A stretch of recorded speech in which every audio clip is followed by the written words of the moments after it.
Bom dia a todos. Vamos entrar a nossa nona aula do curso de Soil Taxonomy. E só me confirmem de novo que vocês estão vendo a minha tela de PowerPoint. Estão vendo? Sim.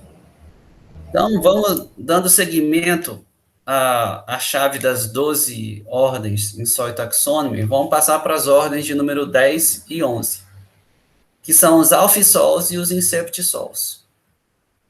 Então, tem aqui uma foto que eu tirei, né, perto de Brasília, na verdade, 280 quilômetros de Brasília, lá na região da Chapada dos Veadeiros. Eu vi esse perfil uma vez, fizeram uma escavação para fazer um aterro sanitário, jogar lixo, aí expuseram esse perfil aqui, que eu não entendia na época, né, mas tirei a foto. Então, quando a gente tem a chance de tirar um perfil em corte, tirar foto de um perfil de corte de estrada, sempre vale a pena, mesmo que você não entenda o que aquilo é. Porque, eventualmente, você pode ter que dar uma aula, como eu estou fazendo, e você, será que eu tenho foto dessa ordem de solo? Aí você olha e fala, esse aqui é um da ordem Septisol. Aí você tirou aquela foto e é bom usar o material seu. Então, o que você está vendo aqui, ó, essa parte aqui mais baixa, que essa linha que parece que é traçada a régua, era a antiga superfície do terreno. Essa linha mais escura. E essas outras linhas mais escuras aqui significam o quê? Vocês têm ideia? Queimada, Não, a registro. queimada ela deixa uma camada de carvão que geralmente não é tão espessa assim.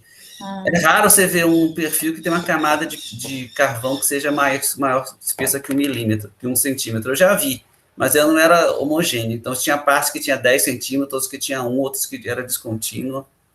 Então, carvão existe. Mas olha só o material grosseiro aqui, Esse o daí é um tamanho. material alóctone, professor? É alóctone no sentido que ele veio morro acima. Você tem um declive aqui que não é tão pequeno, deve ser uns 8%. Então, o que você está vendo aqui era a antiga superfície do terreno que foi soterrada por um colúvio. Então, aqui a palavra colúvio a gente vai ver o que é. Esse aqui é um inceptisol.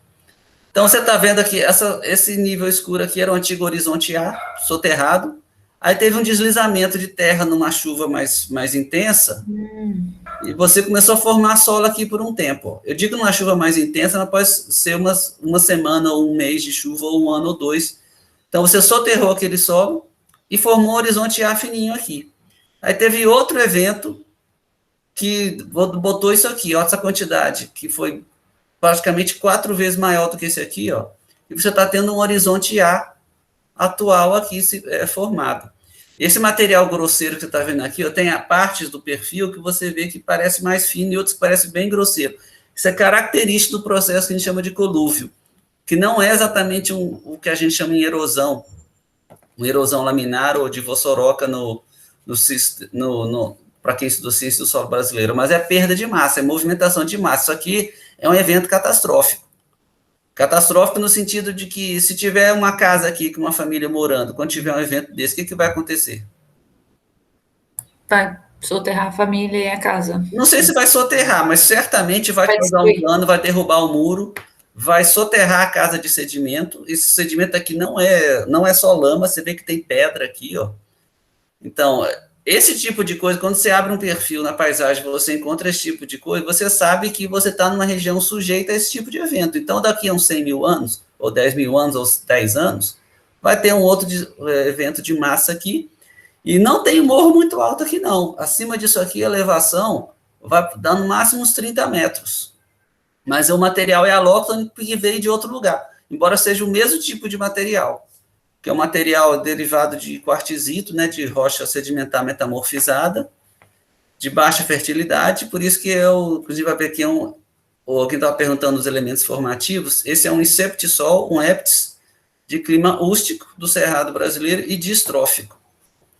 Então, tem aqui 3 elementos formativos para um nome de grande grupo, distrusteptis. Eu botei aqui a palavra coluvial porque não existe um subgrupo cumulic, que deveria ter aqui. Mas em Soil Taxonomy eu bem poderia sugerir que fosse incorporado um subgrupo cumulic aqui, porque esse solo aqui é policíclico.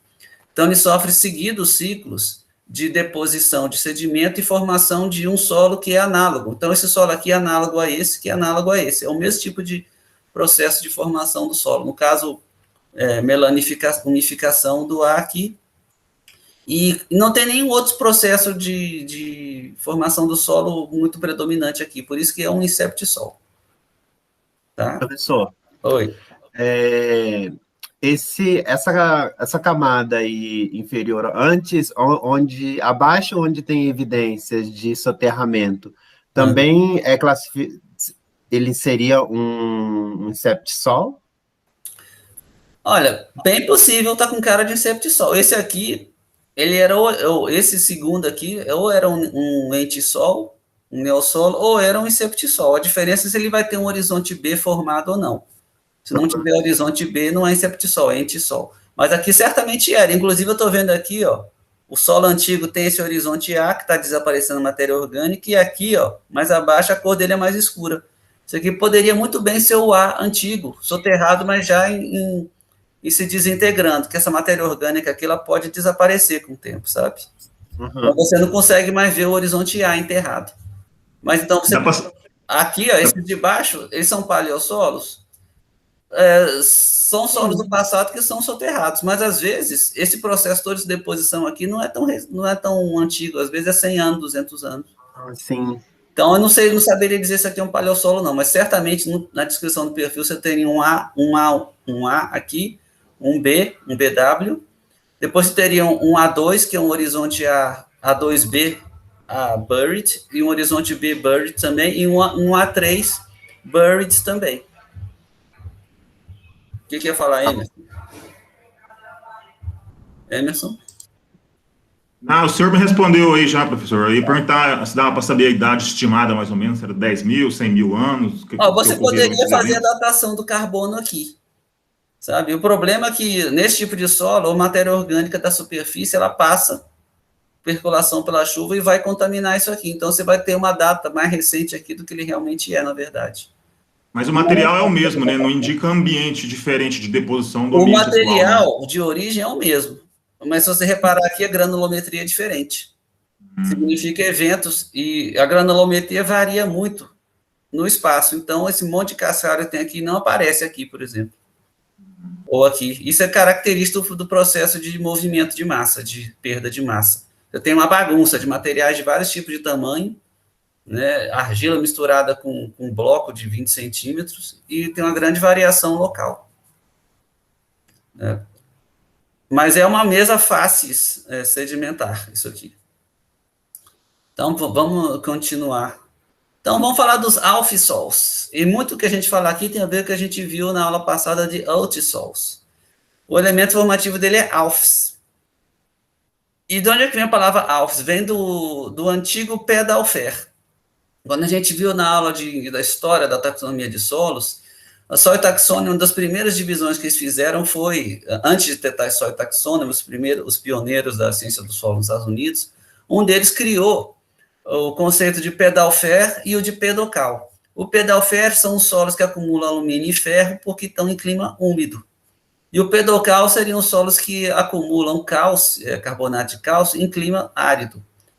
Então, essa é uma divisão bem simples, e ela foi abandonada porque a realidade é mais complexa que isso, porque você pode ter solos com carbonato de cálcio em clima úmido e pode ter solos com alumínio e ferro acumulado em clima árido, mas o conceito ficou, ele é homenageado nessa palavra alfisol. Então, é um solo que tem uma acumulação de alumínio e ferro, vamos dizer assim, porque ele está em clima úmido, mas especialmente porque a formação dele é de clima úmido. Então, o que é que você precisa ter em Soil Taxonomy para ter um alfisol? Em primeiro lugar, você não pode ter o que a gente chama de epipedon plagen, que vocês vão ver lá, é um horizonte artificial de acumulação de matéria orgânica feito por adubações de esterco durante mais de 1000 anos, digamos, desde a Idade Média é feito. Na Europa tem muito. Se tiver plagen, ele não pode ser mais alfisol, ele vai cair na próxima ordem que a gente vai ver. Mas aí ele vai ter, primeiro, ele não pode ter plugin, e aí ele vai ter um horizonte argillic, aquele horizonte B textural, aquele incremento de argila de pelo menos 20%, ou um horizonte candic, ou ainda um horizonte nétrico, que é aquele horizonte argílico com saturação de sódio acima de 15%. Então, ele pode ter esses 3 horizontes, ou ele pode ter nenhum deles. Pode ter simplesmente um fragipan, que é aquela camada de terra endurecida, mas que esborou, sofre slaking se for imersa em água, que tenha no fragipan películas de deposição de argila com maior espessura que 1 milímetro. Isso é muito fácil de ver, não, mas no pedólogo de campo dos Estados Unidos, ele anda com aquelas lentes de aumento para ver, tentar estimar a espessura daquela coisa. Então, se tiver um fragipan com clay skin dessa espessura, você já sabe que tem uma iluviação de argila forte ali. Você vê que eu não mencionei que tem que ter uma saturação de bases, a pH acima de 35%, no pH 8.2. Por quê? Porque se tivesse abaixo de 35%, ele automaticamente seria altisol, que precede o alfisol na chave da Soil Taxonomy. Então, você não precisa dizer, mas aqui o alfisol são solos, essencialmente, que tem argiluviação forte e um gradiente textural, né, mas com uma saturação de bases alta. Então, a paisagem típica de formação do alfisol você tem que ter um material de origem que é básico. Por exemplo, não é comum você encontrar alfisol formado sobre rocha granítica, gnáisica, arenito, argilito, por exemplo, porque se fosse um material de origem básica, ou seja, pobre em bases como cálcio, magnésio, potássio, sódio, ele provavelmente seria um altisol. Ele estaria encaixado antes. Então, você está falando de material de origem alcalina ou básico, que inclui essencialmente sedimento calcário, less, que é um sedimento periglacial que ocorre em regiões frias, onde havia antigas... Frias não, em regiões de clima temperado ou frio, onde havia glaciação, ou esse outro material aqui chamado glacial till, que a gente vai falar daqui a pouco, que é mais um material também de deposição de geleira, e até mesmo basalto, que é uma rocha ígnea básica, né? O clima tem que ser úmido, porque você precisa de uma umidade, mas não uma umidade contínua, por exemplo, que chove 12 meses por ano, ou 11. Tem que ter uma estação seca, que favorece, né, a argiloviação. A vegetação é geralmente florestal, refletindo também o clima úmido. Por exemplo, isso vai em contraposição ao molissol, que a gente viu, que é típico da molissol, é a vegetação graminosa. E o relevo tende a ser pouco movimentado, os declives não são muito íngremes, como é no caso do altisol, que é mais comum. Quando você vê um relevo pouco movimentado, você sabe que está na paisagem mais estável. Estável no sentido que ela está menos sujeita, digamos, aos movimentos de massa, aos fluxos de rocha e solo que a gente viu, estava discutindo agora, no início, né? Nos Estados Unidos é muito comum você ter uma sequência de que é horizonte aócric, não é comum ele ser nem molic, nem umbric, sobre um horizonte um horizonte álbico branco, e aí vai ter o horizonte BT. Isso é a cara do alfisol que tem no clima temperado. E clima temperado vai incluir algumas áreas do Brasil e da América do Sul. Tá? E é comum você também encontrar eles associados no horizonte petrocálcico, ou seja, de carbonatos que foi cimentado, e o duripan, que é aquela camada endurecida por sílica que não esborou em água. Muito comum no meio oeste americano. Essa região do meio oeste aqui, o centro de gravidade do meio oeste americano é ali a cidade de Chicago. Então, ali é o centro geográfico do que a gente chama de meio oeste. Vocês estão me ouvindo? Sim. Eu ouvi um barulho que às vezes aparece quando cai. É que não, é que deve ter. A hora tem alguém tentando entrar na aula. Também pode ser isso. Rapidinho aqui. Tem, Betsy. Então, deixa eu voltar lá.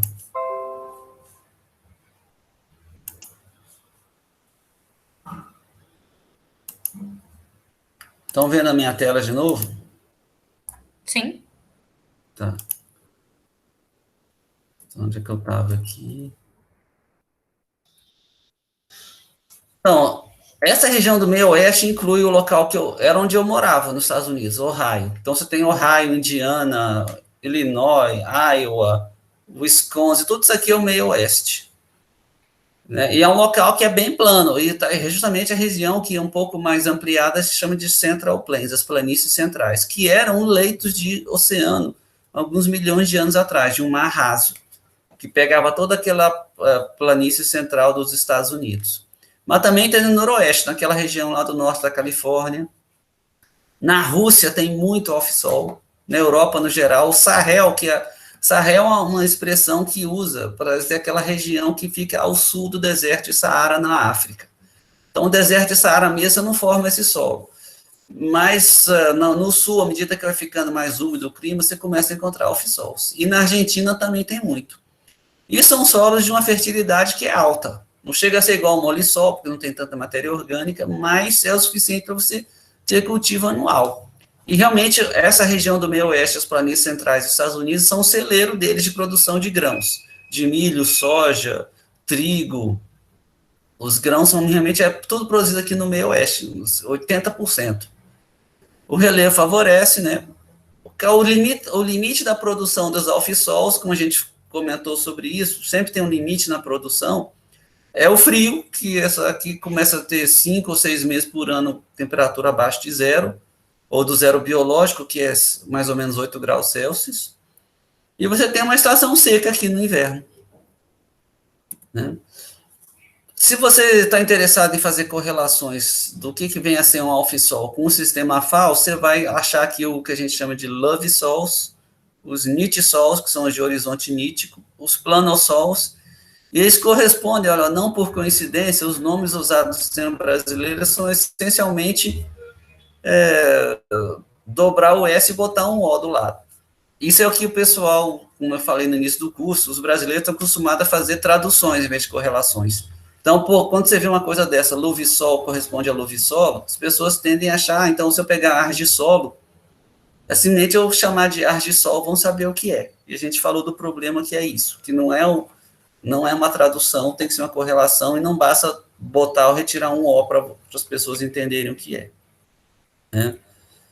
No Brasil existe. E é mais comum que você estar naquelas condições que vão desfavorecer aquela remoção excessiva de bases, que é o quê? O clima mais árido.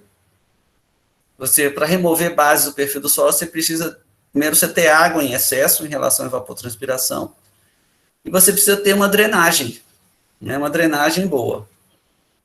E então, você vai imaginar que eles também vão ocorrer em posições menos drenadas da paisagem, não significa encharcado, embora inclua o tal do encharcado.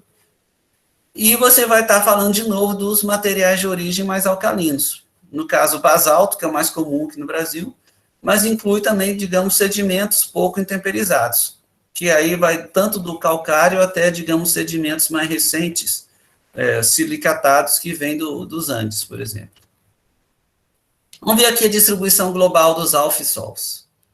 Então, começando aqui pelos Estados Unidos, você vê uma grande área aqui do meio oeste americano, que é tudo isso aqui. Outras áreas aqui das montanhas rochosas. Uma parte aqui que provavelmente atravessa toda essa latitude aqui do Canadá. Na Rússia, você vê uma grande extensão aqui de alfissols. Né? Aqui na Europa também. Essa região aqui é o Sahel, que eu estava te falando. Então, acima disso aqui é o deserto do Saara. Você tem aqui essas regiões de ocorrência de alfissol. Você tem também aqui no leste da África, Moçambique, leste da África do Sul. Na Austrália, você tem aqui nessa parte, que não por acaso é a parte menos árida da Austrália, e aqui também, perto de Perth. Na Índia, você tem essa fase leste da Índia. No Brasil, você vê uma concentração deles aqui no Nordeste semiárido, mas eles ocorrem em uma grande extensão aqui, ó. Não parece tão grande quando você olha isso aqui da Rússia, mas uma extensão considerável aqui da região do Cerrado.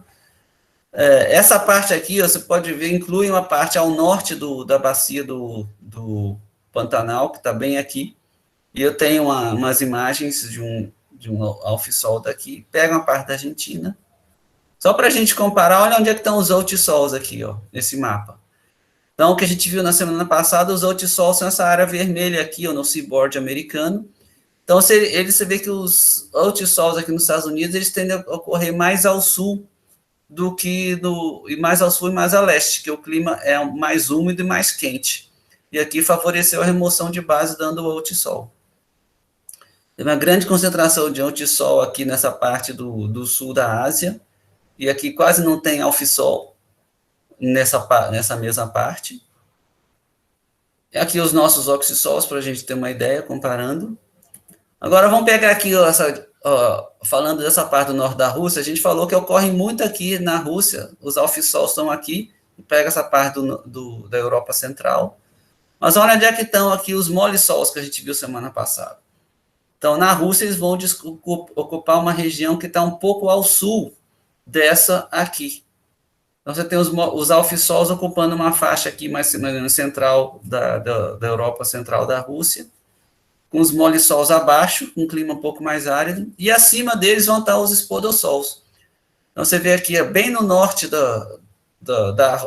dessa parte da Rússia Central, e aqui nos países bálticos, você vai ter a região do espodossol, que fica mais ao norte que o alfissol.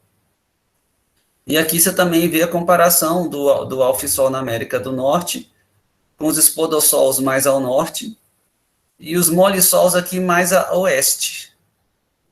Mais a oeste e mais ao sul, que é onde vai estar o clima mais árido. Vamos falar um pouco desses materiais de origem, que no Brasil a gente não tem ideia o que é. Quando eu cheguei nos Estados Unidos, eu assisti a aula de pedologia, lá eles falavam o tempo todo de til e de lus, e eu não tinha a menor ideia do que era um nem outro. Essa palavra til, em inglês, ela significa um monte de coisa, mas essencialmente você vai lembrar da palavra tillage. A tillage é o cultivo do solo que você faz com arado, seja de Iveco ou de disco. Então você está revolvendo aquilo, né? É um solo que é revolvido. E tem a palavra também tilt. O soil tilt é quando você tem aquele estado ideal que o solo está friável, já foi cultivado e está pronto para as raízes crescerem. Mas a palavra till não significa, não é sinônimo de tillage, de operação de cultivo. O till é um material que foi misturado, revolvido pela ação de uma geleira. Então, aqui é um exemplo de uma região montanhosa, deve ser do Alasca. Esse rio de gelo que você está vendo aqui é a geleira. Ah, mas ela está retraindo. Tá, mas justamente quando ela está retraindo, é que o material que ela está transportando aqui no fundo, não na superfície, que é branca, mas no fundo da geleira tem uma mistura de todo o material que é rocha, solo, árvore, tudo que tinha aqui antes que a geleira veio, matou e saiu arrastando. Então, quando a geleira se retrai, você vai encontrar, ela vai deixando esse material aqui, que é uma mistura de vários tipos de rocha não relacionada, por exemplo, pode ter granito, basalto, calcário, arenito, o que tiver, de todo tamanho, inclusive blocos de 2, 3 metros de diâmetro, com, às vezes, 20 metros, às vezes 20 centímetros, e muita argila e calcário e tudo.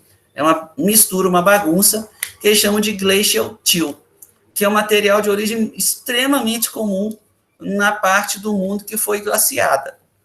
Que, como já falei, há 15, 20 mil anos atrás, tudo que a gente chama de norte dos Estados Unidos, Canadá, norte da Rússia, países bálticos, estava tudo debaixo de uma capa de gelo, não como isso aqui, que é um riozinho, mas uma capa de gelo de 4, 5 quilômetros de espessura, que veio se expandindo aqui do Polo Norte e veio empurrando todo o material de rocha e solo que tinha, milhares de quilômetros, e acumulou nessas áreas aqui que tem o glacial till. E quando às vezes a geleira derrete, assim, ela vai virando água mesmo, ela vai arrastando tudo e forma uma superfície que chama de outwash, que realmente vai lavando tudo aqui. Professor, se esse material de origem, né, se essa formação das geleiras, ela é tão comum nesses países que tiveram aí o degelo, a glaciação, como que esse material de origem, e se ele é tão bagunçado assim, cheio de mistura, como que ele pode te ajudar na diferenciação dos solos, sendo que ele é tão comum? Olha, ele não ajuda. Simplesmente é um material de origem. Mas eu estou explicando o que é, porque aqui no Brasil vocês jamais vão ter ideia do que é isso. Eu esqueci de contar. Então, eu fiz essa disciplina de pedologia, mas eu não entendia o que era nem o glacial till, nem o lus. Eu tinha uma vaga ideia. Eu decidi, aí eu fui para o departamento de geociências, né, na Ohio State University, e fiz a disciplina de geomorfologia.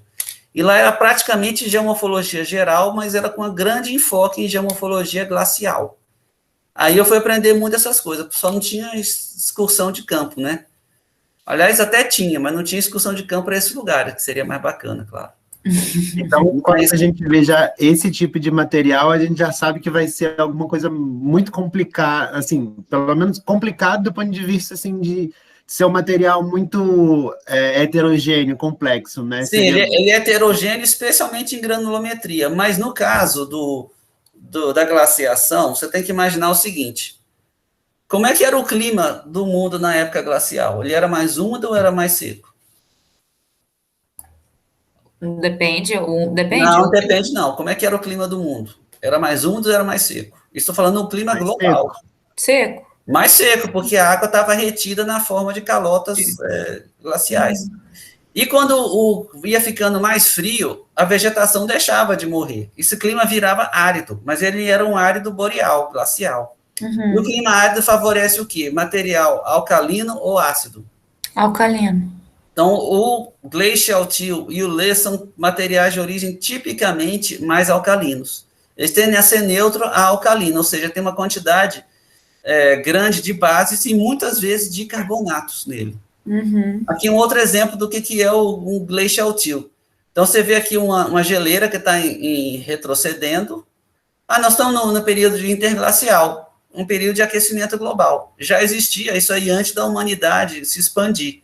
Aliás, a humanidade só se expandiu por causa desse aquecimento global periódico, o interglacial que a gente está vivendo. Se as geleiras estivessem aqui, por exemplo, os homens não teriam ocupado toda a Europa, toda a América, a humanidade não teria evoluído, a gente estaria ainda na idade da pedra polida. E aqui no Brasil, por exemplo, não teria gelo, mas estaria um clima muito mais seco, muito, muito mais seco. Então aqui, ó, a geleira está se retrocedendo, ela formou um lago, mas o material que você está vendo aqui é o til. Você vê que ele tem uma grande parte de material grosseiro. Quando essa água toda for embora aqui, vai ficar uma planície de til e de outwash.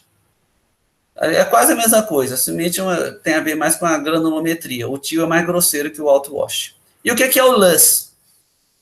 O glacial till é um material de origem glacial. O loess é periglacial. Peri significa próximo, da periferia, vamos dizer assim.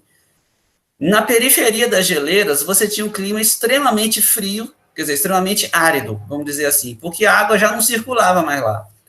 Ela estava toda caindo em neve um pouco mais ao norte. Então, você tinha um ambiente desértico. Nesse ambiente desértico que você está vendo aqui, tem vegetação? Não. Tem ação de vento? Deve ter? Sim. O vento vai levar que tipo de material? O mais grosseiro ou o mais fino? O mais fino. O mais fino, você está falando exatamente de que granulometria? Vocês sabem? A argila? Não. A argila, ela se agrega e forma os torrões e a gente sabe que ele tende a ficar na forma de solo. Quando você vê a granulometria que a gente classifica, a gente fala em areia, silt e argila. Vocês já pararam para pensar por que areia, silt e argila e não, por exemplo, areia e argila? Vocês sabem por quê? Isso que você só aprende estudando nos Estados Unidos ou na Europa. Isso não está escrito em lugar nenhum, mas vou dizer essencialmente por quê. Quando você tem a ação do vento atuando num material como esse, o vento pode levantar argila, pode levantar silt, só não vai levantar essas pedras grandes, né? Embora às vezes ele levante, tornado levante um material desse, mas não vai muito longe. Mas quem é que vai mais longe quando o vento levanta? O vento levanta areia, mas a areia vai muito longe? Acho que não. Não. A argila, ela pode ir muito mais longe. Então, ela não vai ser necessariamente depositada aqui perto. Mas a argila, geralmente, ela forma os agregados e ela, às vezes ela nem levanta. Mas tem uma pessoa que vai levantar, que não é nem areia e nem argila. Quem é? O chatinho que não agrega com ninguém. O silt. É por isso que é tão importante a gente diferenciar em areia, silt e argila. O silt ele tem várias implicações pedológicas, mas uma delas, quando você está num ambiente aqui de clima temperado, é o seguinte: o silt é um material que é preferencialmente levantado pelo vento e ele é transportado a distâncias intermediárias, ou seja, não é nem 50 metros, nem 1.000 quilômetros. Então, ele tende a ser depositado na proximidade disso aqui. E, às vezes, ele é depositado ao longo de milhares de anos. Por exemplo, isso aqui, para retroceder, levou uns 10, 15 mil anos. Ele é depositado em grandes espessuras, como você está vendo nessa foto aqui, às vezes em 100, 200 metros de espessura de lês. Então, ele é essencialmente silt, que é uma granulometria, que é entre 2 e 50 micrômetros. Você tem silt grossa, silt média, silt fina, e ele tem uma grande quantidade de quartzo fino, e também outros minerais que não são quartzo, tipo carbonato de cálcio, argilas, né? Então, você está vendo aqui uma imagem de uma deposição de lês. Esse material, como a deposição dele é recente, tipo 10, 15 mil anos atrás, ele não solidificou e virou uma rocha sedimentar. Ele é um material deposicional solto, assim como o glacial till, não é cimentado. Nessa foto aqui, ó, é uma paisagem lá do meio oeste americano. Você vê o lês aqui, que chamam de Peoria, que é uma localidade lá de Illinois, e formou um paleossolo aqui, que eles chamam de braid soil. Você reconhece pelo horizonte A dele soterrado aqui, ó.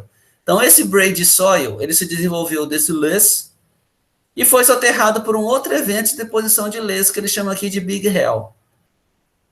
Então, você tem aqui um paleossolo, braid soil, soterrado por lês, e tem aqui o solo atual formando sobre esse lês aqui. A palavra lês, uma palavra alemã.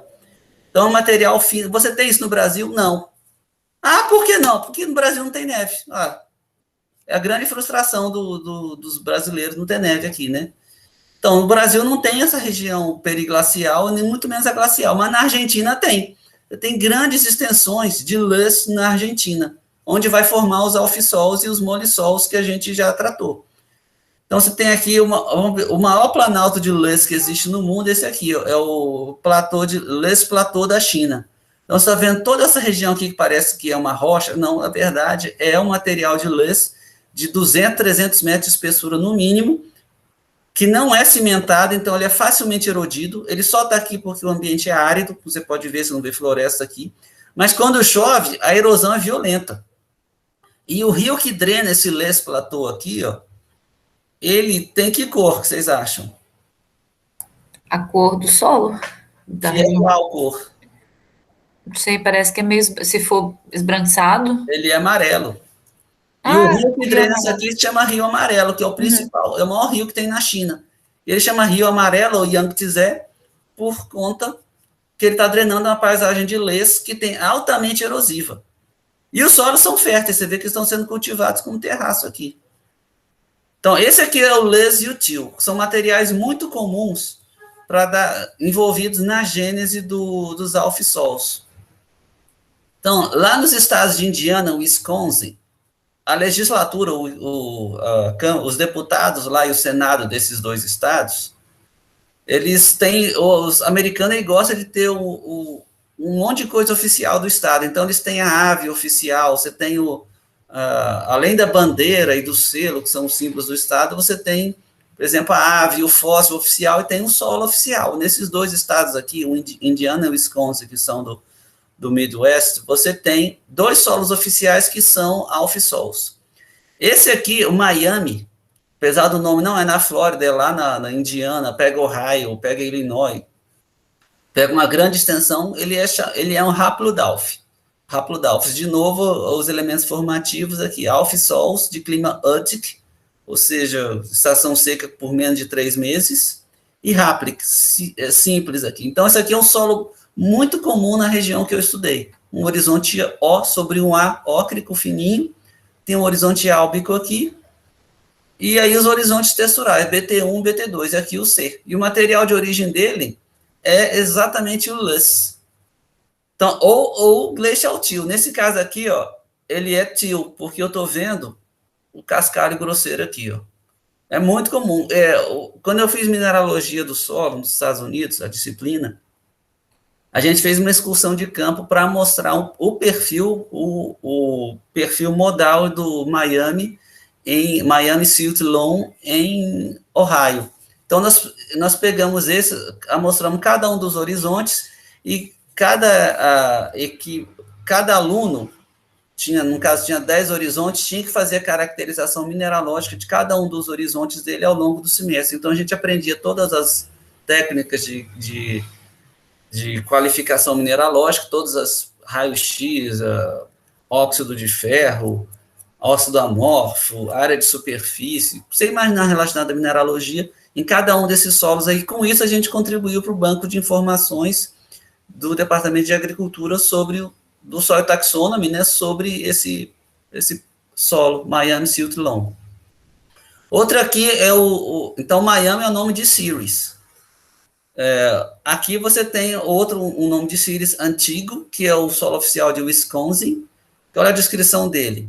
É alfisol de clima údico, só que ele tem um horizonte glossic, que vem do colapso de um horizonte E.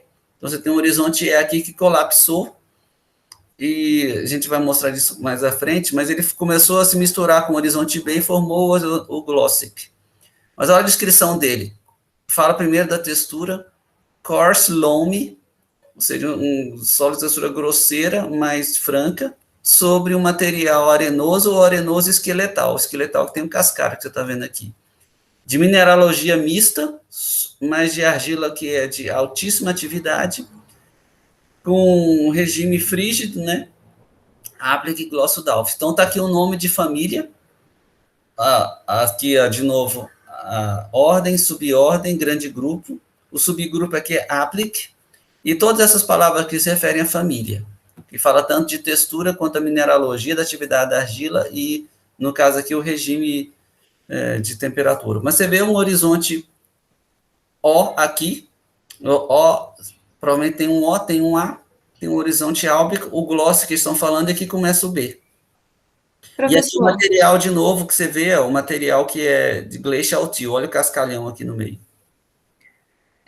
Ontem apareceu, enquanto eu estava fazendo atividade, apareceu uma palavra que eu não consegui achar na internet, nenhum artigo, e também não pesquisei, não olhei na sua taxônoma.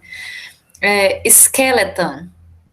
O que significa? Eu procurei, só apareceu esqueleto na internet, mas eu não consegui achar esqueleto. Então, sabe o que é o skeleton? Toda vez que você vê a palavra você vai pensar que é uma cobertura, né? Então, você tem o argilã, você tem às vezes o pessoal usa a palavra ferran, mangan, para mostrar uma cobertura de óxido de ferro ou de manganês. Uhum. Mas o skeleton é o seguinte, você tem, imagina aqui no horizonte álbico desse solo, ou no horizonte A, é um horizonte da qual a argila foi removida, né? Uhum. A argila sendo removida, a parte superficial dos agregados, dos pads, ela vai desenvolver um skeleton. Então, imagina, esse solo aqui já tinha, digamos, 30% de argila, 30% de areia e 40% de silt, tá? Uhum. No horizonte A. Aí o horizonte A começa a perder argila violentamente, a argila vai embora. A argila indo embora, ela vai estar desfloculando e vai embora. Ela vai arrastar junto o silt e a areia? Depende de quão violento foi essa argiloversão. O fluxo não é violento, ele é laminar. Sim. A descida de argila ocorre quando você tem a dispersão da argila naquele ambiente digamos, saturado por sódio, ou naquele ambiente de ciclo de uminescimento focal, você tem argila fina, ela desce, mas ela descendo, a argila desce e deixa o material grosseiro em cima. Então, a superfície dos agregados tem um revestimento de material esquelético, de areia ou de cascalho, que é lavado, por isso ele é branco. Então, o skeleton, você pega o agregado, o pad, você olha que ele tem um revestimento branco que é arenoso. Esse é o skeleton. Ele é formado não por deposição, mas pela remoção da argila. Tem alguma coisa parecida com o que eu lembro dessa palavra cutan, tinha Sim, porque termina em an, mas o cutan, o cutan simplesmente significa uma película. Mas essa película não está te dizendo se ele é deposicional ou se ele é erosional. Então, o skeleton, ele é erosional. É como se o esqueleto... Foi deixado, Já o esqueleto argilão, do agregado é aquele ali, então foi removido. O argilão, o mangan, ele é deposicional. Agora, a palavra que a gente está usando aqui, skeleton, ou argilã, ou cutan, elas não são recomendadas em pedologia, em micromorfologia, mas são palavras antigas que você esbarra. E a gente tem que saber as palavras antigas, porque se tem uma coisa que os pedólogos e geólogos e engenheiros são, é teimosos. Então, eles tendem a não utilizar nomes novos, inovadores. Um exemplo que tem a palavra plintita. Uhum. A palavra plentita foi sugerida pela pessoal Ciência do Solo para substituir a palavra laterita. Pergunta se funcionou. Não funcionou, tanto que a nossa ordem aqui, embora a gente use a plentita, a petroplentita, a gente continua chamando latossolo. É verdade. Se você realmente levasse a sério isso, eu não usaria mais a palavra latossolo, eu usaria a palavra plintossolo. Sim. Mas é assim, nomes são nomes. Uhum. Aí a gente tem que saber, às vezes eles sempre significam alguma coisa, no caso do esqueletão. O esqueletão já não é recomendado mais usar, mas você encontra ele. Quando você encontra, você fica com aquela cara de... Aquela cara que vocês fazem nas minhas aulas, quando falam uma coisa muito difícil. Eu só fiquei encucada porque nem o Google conseguiu identificar, então... Exatamente. Então, e tem uma coisa, muitas vezes você encontra na internet coisas erradas. Então, os meus exercícios que eu passo em graduação é cheio de coisa errada que o pessoal copia da internet. Especialmente aqui no Brasil, que o pessoal tem uns sites que é tipo passeio direto, essas coisas assim, que eles põem toda aquela informação lá para... Põe de qualquer jeito, vai empilhando aquilo para o pessoal dar clique, dar acesso, né? Na verdade, quando eu fui traduzir, só um último comentário, na verdade, quando eu fui traduzir diretamente da Soil Taxonomy usando o Google Tradutor, apareceu lá alguma coisa nas faces dos esqueletos, eu falei, não, isso não faz muito sentido, não. Esqueleto em micromorfologia era tudo que era material grosseiro que não é passível de ser retranslocado no solo, essencialmente cascalho e areia, né? Bom, vamos começar a falar a gênese dos alfissols. Os principais processos são os que resultam num horizonte enriquecido em argila abaixo da superfície. Aí você pode dizer, beleza, argiloviação, é só isso. Não, não é. Você tem a argiloviação, que em francês chamava lessivage, que é a palavra que é usada em inglês, em pedologia internacional, que é realmente o que a gente falou, especialmente ela se refere à argila mais fina. Especialmente quem é argila mais fina, abaixo de 0,2 micrômetros, é esmectita. Você pode ter outra, mas é especialmente esmectita. Então, a argila mais fina é mais fácil ser translocada pela água que desce em fluxo laminar pelo solo, numa baixa velocidade, vai a argila fina. Então, você sabe, já está careca de ouvir falar desse processo, mas eu vou falar só mais uma coisa. Você tem que ter, o que favorece a argiloviação, você ter um clima úmido, mas com alternância de período seco. Naquela fase do período seco, o solo seca, né? Ele vai fazer umas rachaduras, vai ficar seco, vai ficar com aquela consistência firme ou muito firme, ou duro, né? E quando chega a estação chuvosa, o que vai acontecer é o seguinte, ele vai, às vezes, se expandir rapidamente, não chega a ser como um vértigo que expande violentamente ou muito, mas ele expande um pouco. Então, esse ciclo de umedecimento e secagem, especialmente o sazonal, ele tende a favorecer a dispersão de argila. E especialmente se você tem argila fina ainda, como esmectita, naquele clima mais frio. E uma coisa muito importante que tem na lessivagem, no clima temperado, é o outono. Quando está chegando a estação seca, que é o inverno, as árvores começam a perder as folhas e caem assim toneladas e toneladas por hectare de folha seca. E aquilo se decompõe e dá uma grande quantidade de ácidos orgânicos que tende a favorecer também a dispersão da argila, né? Mas esse é um processo, talvez seja o principal. Ele vai gerar clay skin, com certeza, mas não é o único. Você tem o transporte lateral de argila. Então, imagine que você tem um pequeno declive, a argila, às vezes, não vai passar necessariamente para baixo, num vetor vertical, que seria a argiloviação.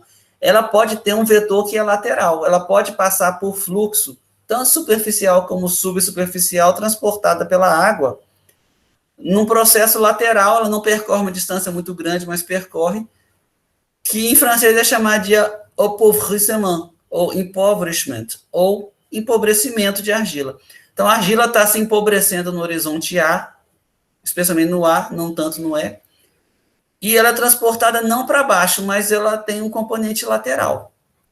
Isso também gera película de argila, cobertura de argila. Você tem ainda destruição de argila em horizonte A e E. Como assim destruição? Ela dissolve, literalmente. Então, se você tiver esmectita ou, digamos, vermiculita num horizonte desses, ela pode ser destruída em condição de acidez, de ferrólise sazonal, que ocorre, por exemplo, no planossolo. Ela perde a sílica, do 2 para 1, depois perde do 1 para 1, ela desmancha, dissolve. E ela dissolve em A, e aí às vezes ressintetiza no horizonte abaixo, mais mal drenado. Aí a gente chama de neoformação. Em mineralogia, neoformação significa a formação de uma fase sólida, no caso de uma argila, a partir de uma fase líquida, de uma solução. Então, você tem, por exemplo, caulinita, vermiculita nem tanto, mas caulinita e esmectita formam de neoformação. Já a vermiculita tende a formar de alteração direta. A vermiculita não tende a se formar disso aqui, ela tende a formar, por exemplo, de uma mica do solo que vai perdendo potássio, vai se expandindo e se transforma numa vermiculita por alteração direta. São duas modalidades de formação de argila, a neoformação a partir de uma solução e a alteração direta a partir de uma fase sólida. E você tem aqui a pedoplasmação, todo esse processo geral chamado de pedoplasmação, que é a transformação de argila a partir de uma fase que não era argila. Isso você tem no horizonte B, isso pode gerar um clay skin, mas não é tão comum. Mas, por exemplo, você tem um solo com feldespatos ou micas que vão sofrer alteração para caulinita, digamos, chamada pedoplasmação no sentido geral.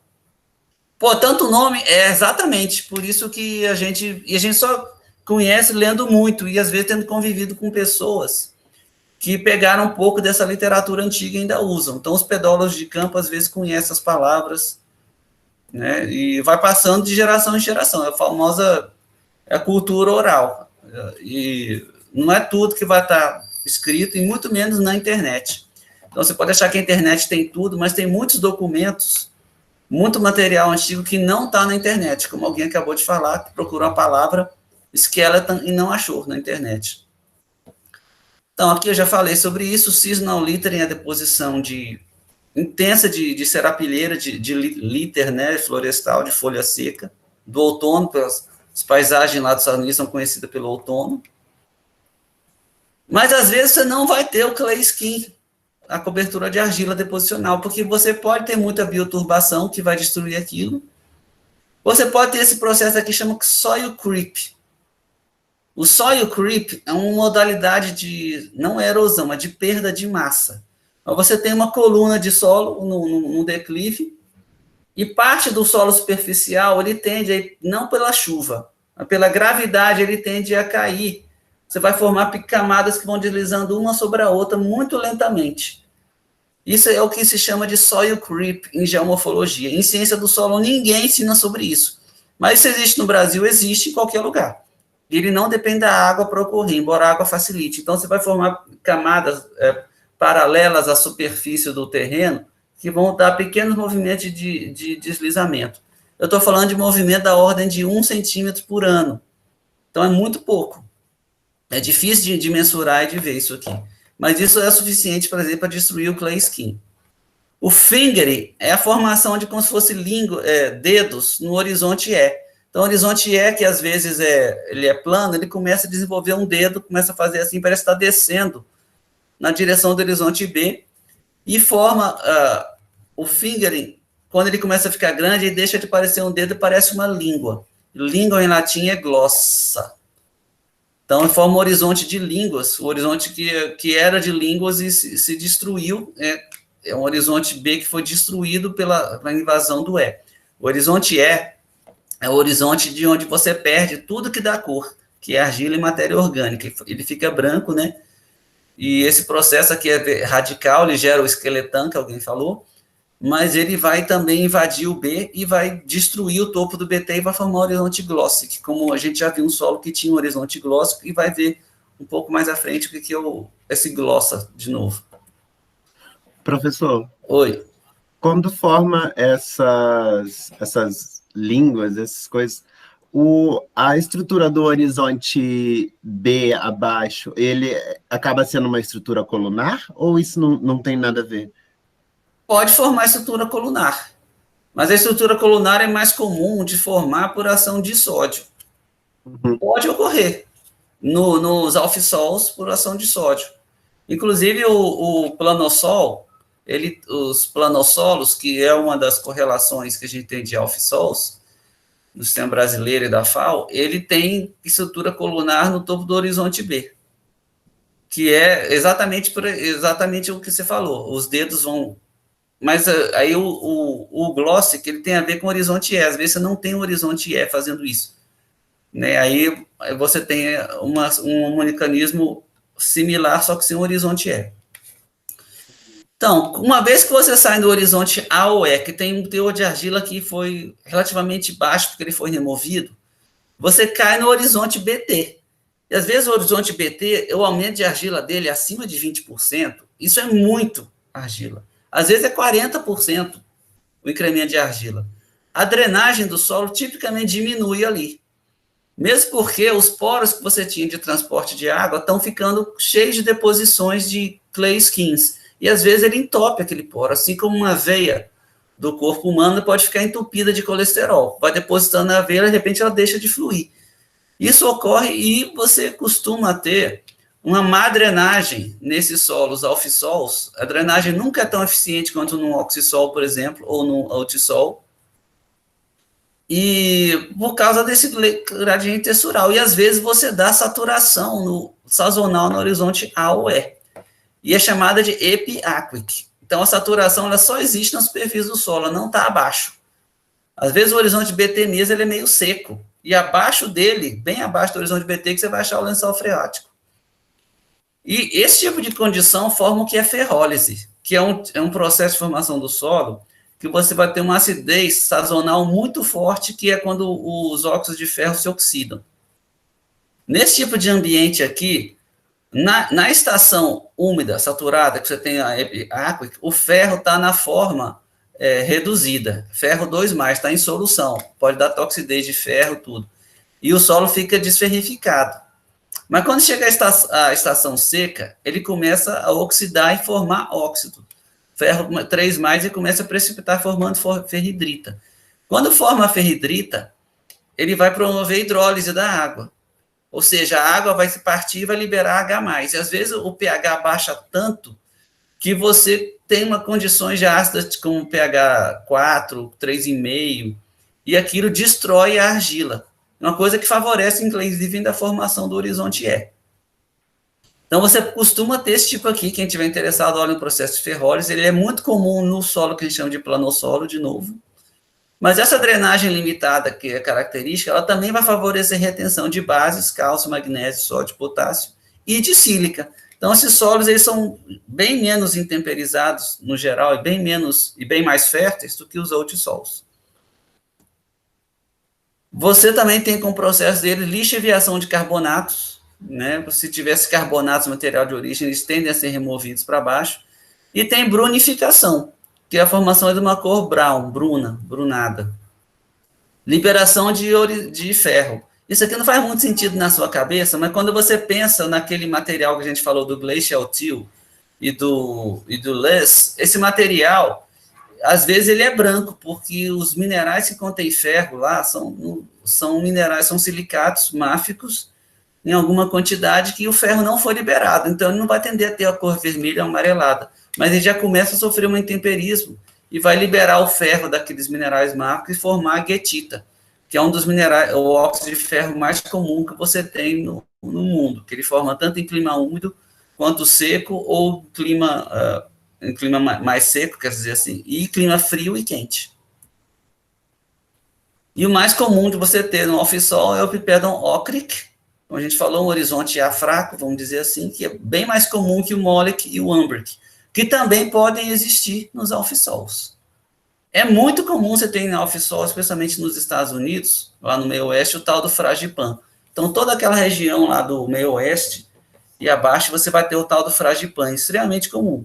E no Brasil, eu acho que você deve ter até bastante disso aqui na parte que a gente chama dos tabuleiros costeiros. Talvez mais na região do sul, do Rio Grande do Sul, você vai encontrar também. Aí, quando você tem essa dificuldade de drenagem aqui no horizonte BT, você também está favorecendo aquele fluxo lateral de argila que eu usei essa palavra francesa aqui, appauvrissement, para isso, empobrecimento de argila. Então, vamos ter mais um exemplo aqui de um aqualf. A gente vai falar da classificação dos alfissols daqui a pouco, mas você tem um horizonte AP cultivado, um horizonte A, um horizonte álbico aqui, e aqui o seu BT, que tem até uma cor mais escura. Mas aqualf é um alfisol de regime hídrico aquícoco. Então, aqui provavelmente o lençol freático está por aqui. Não é muito à toa que você tem toda essa matéria orgânica no BT, né? Esse tipo de solo é correlacionado no Brasil com o planossolo áprico, que você tem muito no Rio Grande do Sul e algumas áreas lá do Nordeste brasileiro.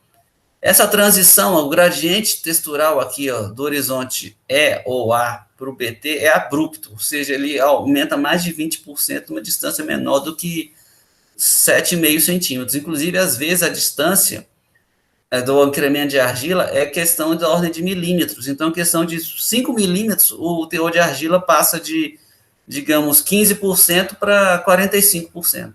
Abrupto. E, às vezes, é tão forte que ele chega a descolar. Então, o horizonte E ou A, às vezes, é descolado do B. Nesse caso aqui, são perfis de planossolos do Brasil, né? Que você tem a estrutura colunar que alguém perguntou, aqui ela está começando a se formar aqui, né? Você vê que tem uma mudança abrupta aqui do horizonte B para do horizonte A, ou para esse E que está se formando aqui, e esse, nem sei como é que eu classificaria essa bagunça aqui, mas aqui você vê um E bem fininho, e embaixo vai ter o BT, a mudança é abrupta aqui também. Esse solo descola na época seca. Então, chega a ter uma separação física entre eles.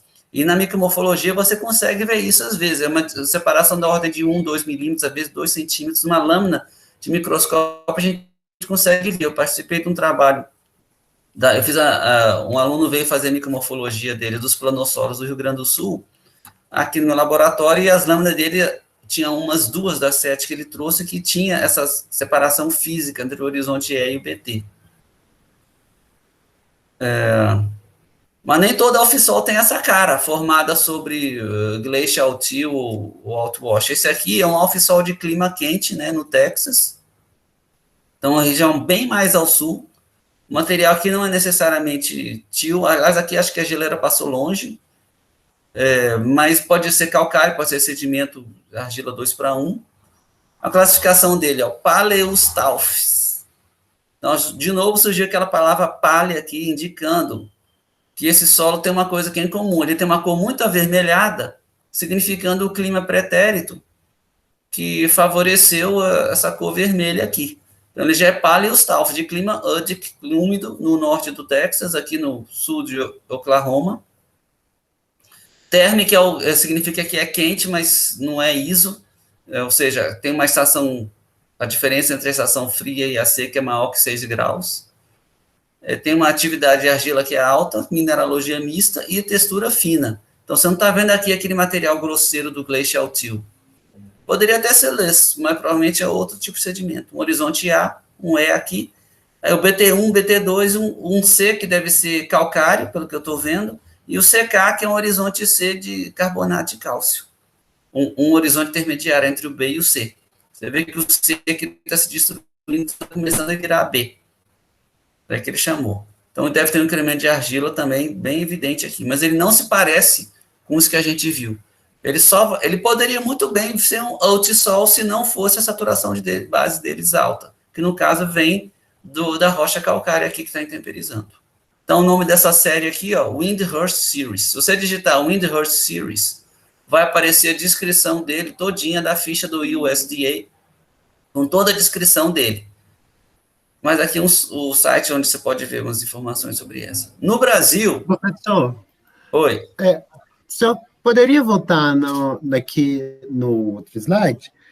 É só uma pergunta. Não, o que o senhor estava falando desse Paleostaphys. Sim. O ODIC, ele é, no caso, o clima atual, né? Sim.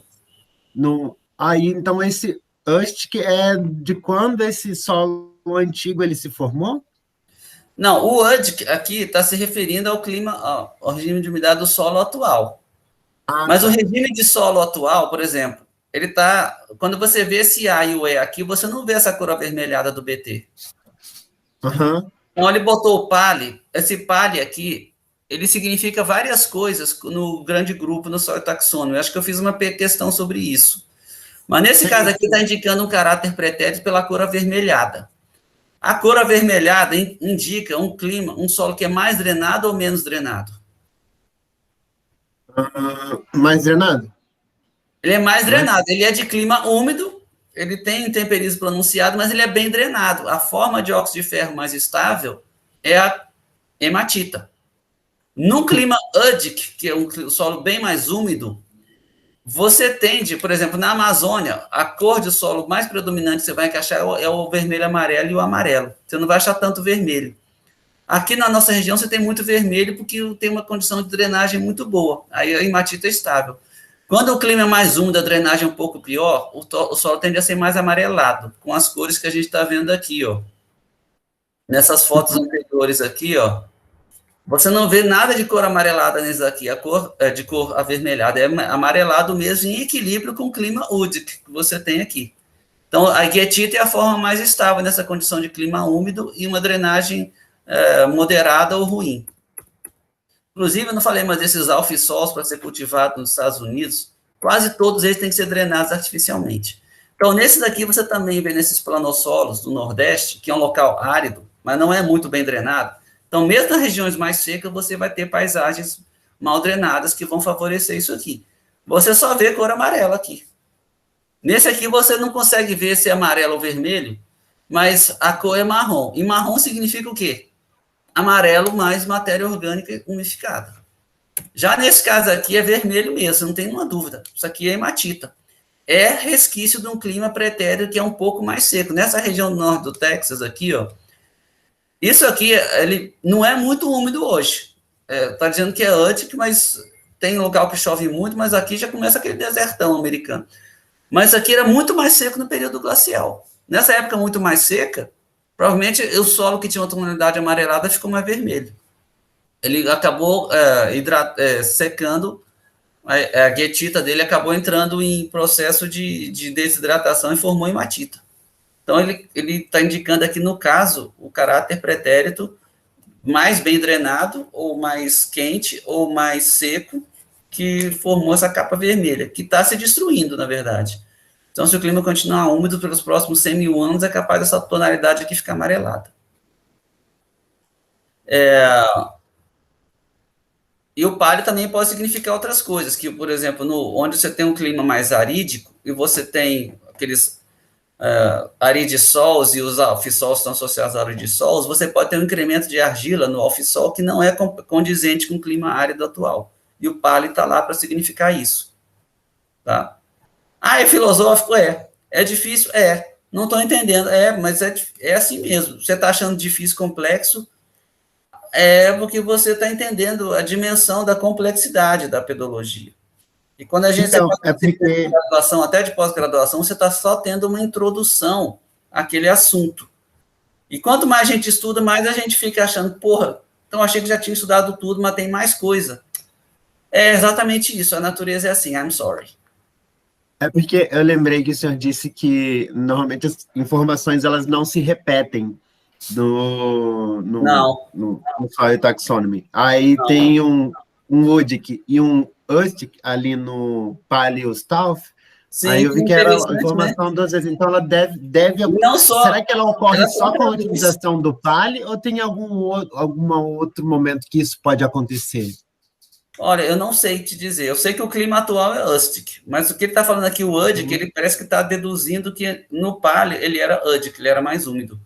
Talvez ele esteja associando aqui como era mais úmido para favorecer. Porque essa rocha aqui é calcário. O calcário, para ele dar um solo vermelho, desse jeito assim, não é... Aqui no Brasil é até comum você ver um solo vermelho formar sobre calcário. Na região ali do aeroporto de Belo Horizonte, você vê isso muito bem. Então, acho que ele está deduzindo disso, ele está fazendo associação. Para você formar um solo vermelho sobre calcário, ele tem que ter um clima údico. E o údico aqui está se referindo ao Paleo. Mas é complicado, eu mesmo nem tinha visto. Inclusive, às vezes você encontra esse tipo de repetição, mas no caso ela está se referindo ao passado. Entendi. Tá. Legal. Tá. Eu tive a oportunidade de participar desse trabalho aqui, Esses são solos do norte, da região central do Mato Grosso. Ele aparece até no mapa ali da distribuição de alfissols, mas o solo aqui é formado sobre basalto. Nas posições mais bem drenadas ou mais distantes da rocha, você forma latossolos, oxissols aqui, ó. São esses dois solos de cima.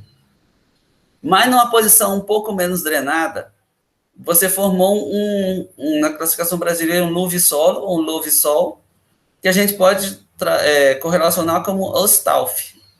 Ostalfs, na verdade, clima rústico, porque é cerrado. Então, você compara esses dois aqui, ó, você vê que as cores desse alfissol são bem menos cromadas do que essa aqui, são bem menos avermelhadas, amareladas que a dos oxissols. Tem aqui o horizonte BT, esse solo é muito argiloso, formado de basalto, né? Só para você ver, essas feições aqui são de microfologia dos latossolos acima. Então, você vê aqui, esse nódulo de ferro aqui, ó, fragmentado, até parece um violão quebrado. Mas isso aqui é do latossolos, então você tem uma estrutura granular com nódulos relíctos incorporados à matriz, os poros aqui diferentes, ou você tem a formação de nódulo de ferro corrente, numa parte mais maciça do oxissolo, mas no alfissol, você não tem estrutura granular, já é bloco bem maior, e você tem uma serosidade bem manifesta, que no caso aqui não dá para ver muito, como eu já tinha falado sobre isso na aula de oxissols, mas essas feições que vocês estão vendo aqui, ó, eram antigos poros que foram totalmente fechados por deposição de argila aluvial. Então, esse aqui era um poro fechado por argila aluvial, e aqui é onde é um fragmento de material de origem, com o solo do lado, e você tem a argila aluvial depositada na superfície e em torno dos poros desse material aqui, desse alfissol. Então, esses solos aqui, esse gráfico que tem do lado é razão de argila fina para argila total. Nos ferralsols ou nos oxissols, você tem um valor muito baixo de teor de argila fina para argila total. E ele não muda muito em profundidade. Então, ele é abaixo de 10%. E esses oxissols são incomuns porque eles têm um pouco de argila interestratificada fina. Mas já que no alfissol, você tem um grande incremento nessa proporção de argila fina, que chega aqui a 60% nesses horizontes abaixo. A argila mais fina que é predominantemente transportada pela argiloviação. Então, a argila mais fina do horizonte A e do AB desses solos aqui veio se depositada no BT. E você vê que não forma um horizonte álbico aqui. Não favorece, porque você não tem a vegetação florestal que dá aquela enxurrada de serapilheira que favorece a formação de um horizonte álbico aqui. Então, esse artigo foi publicado esse ano, né, com o pessoal do Rio Grande do Sul. Essa moça veio do Mato Grosso fazer micromorfologia no meu laboratório. Tem essa foto aqui. Só mostrando a mineralogia da argila, como é que é aqui no oxissol.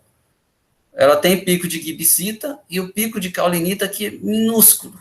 Então, são o oxissol gibsítico, formado da mesma rocha que esse aqui, esse alfissol, o pico de caulinita dele não é muito forte também, não. Mas ele já não tem gibsita e ele tem uma coisa que o outro não tem. Ele tem uma grande quantidade de argila interestratificada, que aparece aqui com esse background elevado aqui no ângulo à esquerda do pico principal de caulinita. Isso é o famoso interestratificado. A argila fina dele aqui não é esmectita, mas é um interestratificado de esmectita para caulinita. Não deu o pico característico. No Brasil, isso é extremamente comum. Isso aqui nem é um difratograma da argila fina, da argila total não orientada. Se fosse orientada, ia dar talvez o pico mais característico aqui do 2:1. Professor, Oi. Só por curiosidade, por que nesse artigo vocês usaram a classificação da FAO? Ah, não fui eu que usei, não. Esse é o pessoal do Rio Grande do Sul. Na verdade, o orientador dessa aluna aí, ele gosta de usar a da FAO. Gosta, às vezes, porque a pessoa tem mais intimidade com aquilo, acha mais fácil aquilo. Eu, como estudei nos Estados Unidos, eu só se falava de soil taxonomy lá. Entendi. Ninguém usa FAO lá. Mas aqui no Brasil, eventualmente, você vai usar o sistema brasileiro, claro, todo mundo vai aprender o brasileiro, Mas, eventualmente, a depender do seu orientador, da sua escola, você vai usar só taxônimo ou... Então, como eu entro de gaiato nesses artigos todos, que eu faço parte de micomorfologia, ele já chega com esse negócio de ferrar o sol. E assim, essencialmente, não é importante você usar um ou outro.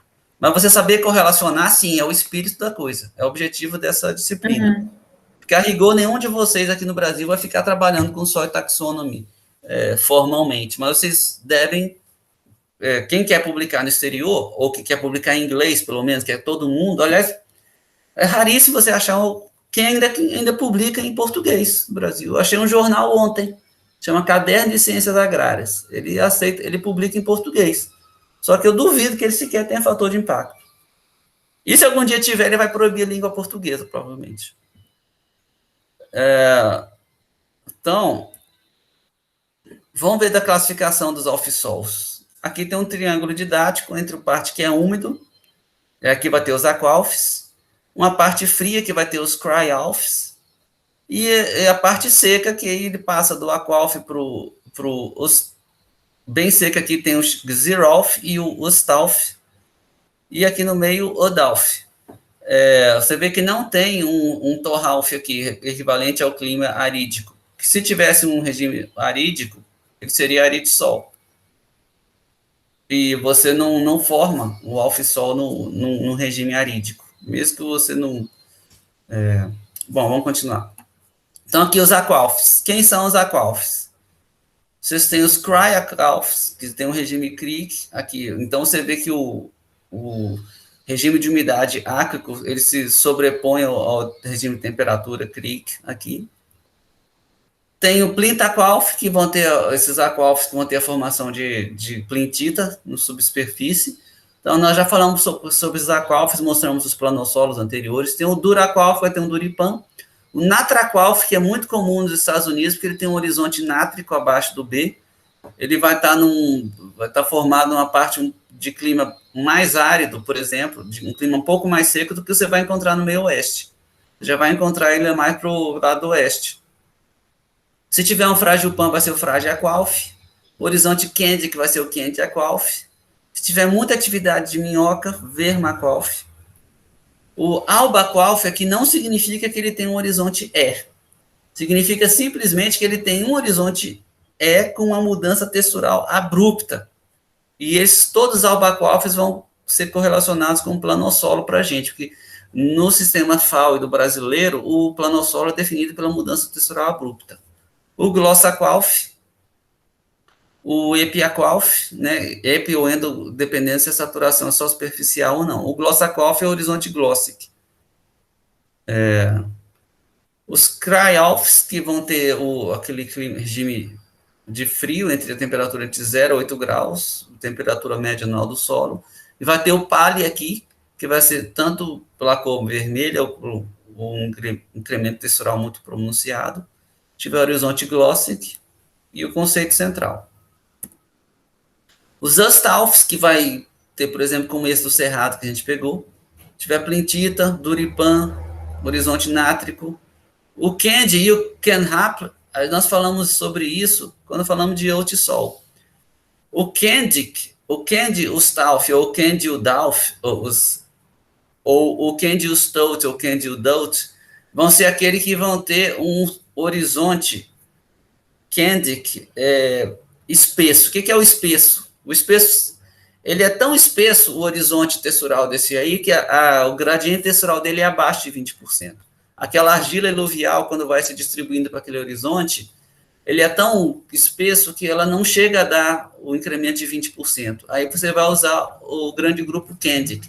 Se por acaso o seu gradiente textural for acima de 20%, aí ele vai ser o Candic conceito central, Canhap. Aí é só essa a diferença. Embora tenha muito significado prático, porque no Brasil, ou no seaboard americano, não é qualquer lugar que você encontra o gradiente textural de 20%. Mas você vai ter o grande grupo Candy para usar isso aí. Então, Candy e Ustalf, que não é o caso daquele solo que eu acabei de mostrar, porque ele realmente aumenta muito o teor de argila, muito mais que 20%. O Pali, que nós falamos disso, ele pode ter um horizonte petrocálcico. O petrocálcico é um remanescente de um clima mais seco. Ou a porcentagem de argila constante no horizonte Candic e Ardilic. Então, isso também é considerado um critério para você indicar se ele é paleo ou não. Porque em alguns desses solos, de alfissolos atuais, o teor de argila iluvial é maior no topo do horizonte B do que na parte baixa do horizonte B.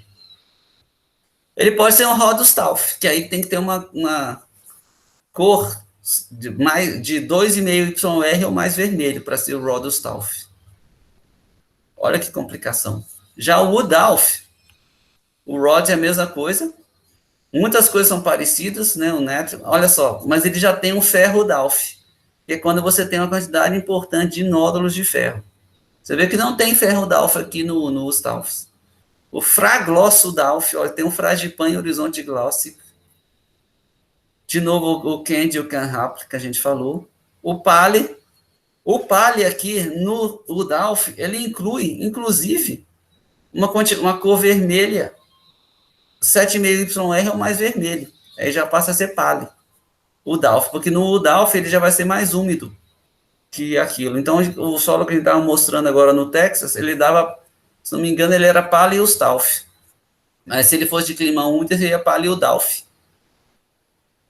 Ou a porcentagem de argila constante. E Rodic, se ele for mais vermelho que 2YR é o mais vermelho que isso. E os Xerophs, que são de clima mediterrâneo, vão ter o Duripan, o horizonte nátrico, o Flage, ou Plintita, ou Pali, que no caso assim, vem de novo aquilo que a gente falou, inclusive o Petrocálcico, e o Rodo. Rodo de vermelho e rosa, aquela rosa bem vermelha. E a gente pode passar agora para os inceptissols, para a 11ª ordem, cujo elemento formativo são os septs, né, a palavra de origem dele é inceptum, que significa início ou começo em latim. Nos Estados Unidos, no inglês corrente, de nível técnico, você usa muito a palavra inception, no sentido de começo ou início. E ficou como inceptissols, um solo que está, digamos, no seu começo.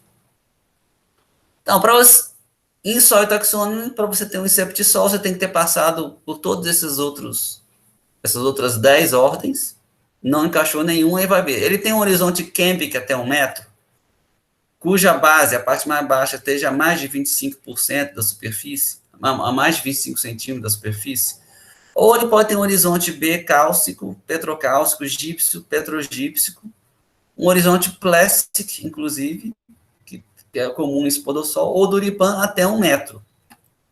Ou ele pode ter, olha só, até mesmo horizonte óxic, sombric ou spodic, numa profundidade até 2 metros, inclusive Fragipan. Olha, isso aqui é um grande salto, você passar de Fragipan para óxic, porque a gente está entrando na ordem que realmente ela é uma das mais abrangentes que tem em propriedades de solo na taxônome. Olha, você pular do Fragipan, do spodic para o óxic, é um grande salto em processo pedogênico.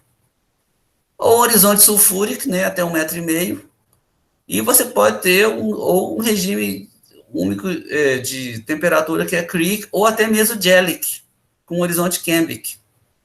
Lembra, o Jelly-Sol não é definido pelo regime Jellic, mas pelo permafrost.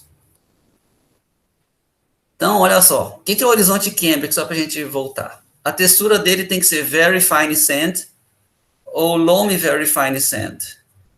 Seria uma areia muito fina, ou areia muito fina franca. E você olha um dia o triângulo textural para ver o que é isso. A textura dele é essa, ou mais fina. A espessura é maior que 15 centímetros. Ele tem uma indicação fraca de alteração. O que é alteração? Depois, uma cor mais vermelha que o material de origem, por exemplo. Ou se o material está sofrendo redoximorfismo, ele tem que ser acinzentado para mostrar que já tem uma certa redoximorfismo manifesto. Lembra que os cambissolos, a gente já mostrou, muitos desses inceptissols do cambissol o horizonte não vai aparecer como horizonte B-câmbico, vai aparecer como horizonte BW, B-weathered, que significa intemperizado.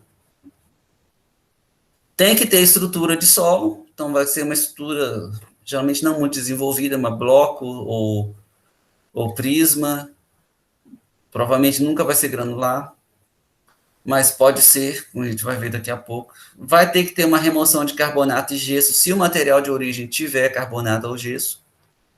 E os processos de ardiluviação e espodificação que podem estar ocorrendo neles são em expressão insuficiente para ser diagnóstico. Ou seja, nisso aqui eu incluí praticamente assim, uma grande quantidade de fatores de formação de solo, de materiais de origem, de clima, de tempo de atuação. E o Guy Smith criou essa palavra, é a ordem que era uma cesta de lixo. Cesta de lixo que quando o solo não está se encaixando em um outro, lá você vai botar ele como cambissolo.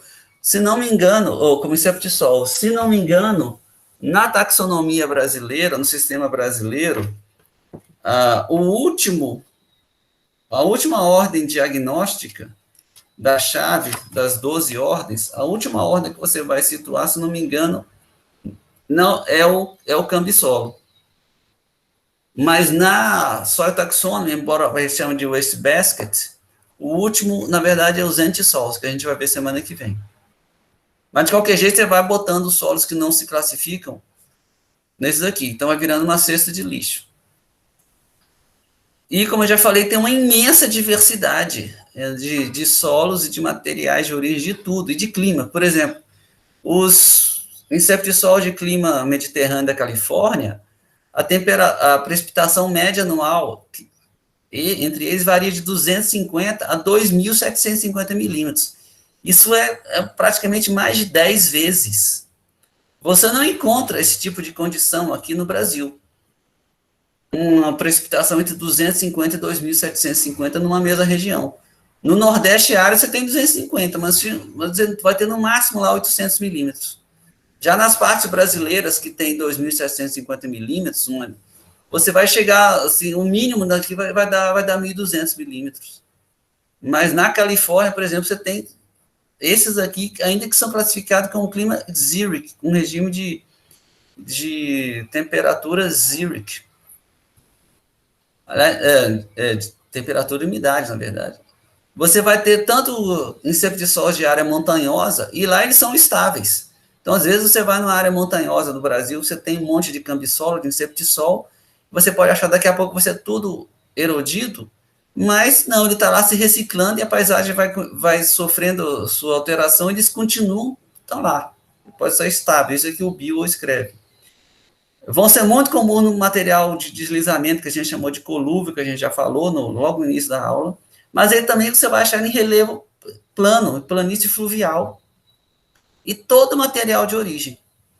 Todos os regimes de umidade de solo, exceto o arídico, senão ele seria aridissol, e todos os regimes de temperatura, inclusive o gélic. E ele pode ter uma suíte mineral que vai desde ser rico em minerais temperizáveis a ser essencialmente gibsita, que é o último mineral a ser formado na série de intemperismo. O Bill escreve essa filosofia aqui, ó. Todos os processos de formação podem atuar no inceptissol, mas nenhum deles predomina. Se predominasse, não seria mais inceptissol, já teria sido encaixado antes. Mas ele também escreve, nenhum processo atua em todos os tipos de inceptissols, exceto a lixiviação. Que a lixiviação atua em qualquer tipo de solo, até mesmo no aridissol, né? Então, realmente, você tem uma grande amplitude de diversidade de solos nos inceptissols. Talvez seja a ordem mais diversa de todas. Apesar disso, a distribuição deles, quando não é uma coisa que você veria, por exemplo, ocupar todas as partes da Terra. Então, aqui nos Estados Unidos, por exemplo, onde é que você está vendo muito inceptissol? Aqui na parte norte do Alasca, ou melhor, na parte central e sul do Alasca. Isso aqui, você imagina que já está associado a gelisol, e é exatamente isso. Você tem muito inceptissol aqui, ó, na parte chegando no vale do baixo do rio Mississippi, nessas partes aqui muito declivosas. A Espanha todinha praticamente deu inceptissol. Você vê muitos aqui no Reino Unido, nessas partes mediterrâneas aqui, que vão ser os Z-Rapts. Tudo aqui deve ser Z-Rapt, na verdade. Deve ser tudo Z-Rapts nessa parte aqui da Etiópia. No Brasil, você vai ter muito aqui no sul do Chile. E olha só, acompanhando o rio Amazonas. Ó, é nítido você ver isso aqui que está acompanhando o rio Amazonas. E você tem muitos inceptissols por aqui também, só que eles não vai predominar nesse caso. Olha aqui os entissols, que são, ao próximo áudio a gente vai ver, ó, que são solos que são menos desenvolvidos ainda que os inceptissols. Vai ver que está mais espalhado aqui no semiárido brasileiro, nessa parte desértica da América do Norte. Esse aqui é o deserto Saara, ó. Então, onde não é sedimento solto vai dar entissol. Aqui é a parte desértica da Austrália, essa aqui é desértica da Península Arábica, do Irã. O entissol que a gente vai falar, mas só para mostrar a associação de inceptissol com entissols, que são solos menos desenvolvidos que tem na soil taxonomy. Aqui mostrando uma figurinha sobre algo que a gente estava comentando, o que vem a ser o colúvio, que é um material deposicional, né? No pé de uma encosta, num piemonte, vamos dizer assim, que é muito comum. E um material que as pessoas confundem, que é o alluvium. E o alluvium costuma estar muito associado à deposição de um rio, de uma corrente de água, um stream aqui, como ele está mostrando.